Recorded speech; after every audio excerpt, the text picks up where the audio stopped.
बिस्मिल्लाहिर्रहमानिर्रहीम। अस्सलाम वालेकुम दोस्तों, बीक साबर साबरी तुहाडी सेवा 'च हाज़र है। तुहाडे अपने चैनल दे नाल ते एक गज़ल तुहाडी सेवा 'च पेश कर रहे हैं। पंजाबी माहौल है, पंजाबी गज़ल है। उम्मीद करांगा कि तुसी इस पंजाबी माहौल नूं ते पंजाबी गज़ल नूं पसंद करोगे। इश्क पुआ छड़दा ई चोले मैनू पुछ, इश्क पुआ छड़दा ई चोले मैनू पुछ, मार जांदे नी शक्लों भोले मैनू पुछ। इश्क पुआ छड़दा ई चोले मैनू पुछ, मार जांदे नी शक्लों भोले मैनू पुछ। तू अजे तरबक दा नां ही सुनिया है, तू अजे तरबक दा नां ही सुनिया है। की हुंदा है जद निखड़न टोले मैनू पुछ।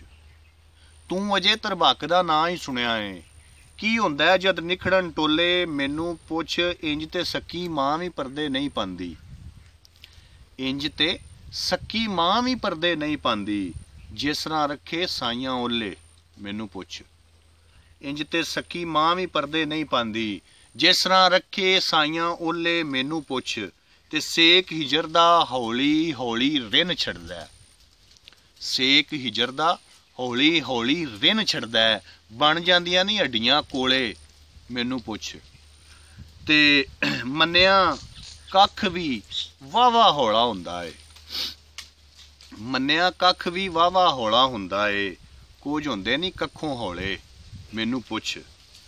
ते कदे किसे नूं कच्चे जफ्फे मैं नहीं मारे, कदे किसे नूं कच्चे जफ्फे मैं नहीं मारे, मैं ते फड़नों वाव रोले मैनू पुछ। कदे किसे नूं कच्चे जफ्फे मैं नहीं मारे, मैं ते फड़नों वाव रोले मैनू पुछ। ते तेनू इश्क गदा कीता ते की होया, तेनू इश्क गदा कीता ते की होया। मैं साड़े सन गुड्डियां पटोले मैनू पुछ। ते इंज ते सक्की मां भी परदे नहीं पांदी, जिस तरह रखे साइयां ओले मैनू पुछ। इश्क पुआ छड़दा ई चोले मैनू पुछ, मार जांदे नी शक्लों भोले मैनू पुछ। उम्मीद करांगा तुहानू गज़ल पसंद आई होवेगी। पसंद आवे तो लाइक करो, शेयर करो, तो चैनल नू सबसक्राइब करो। इहदे नाल ही बीक साबर साबरी नू इजाज़त दिओ। रब रख।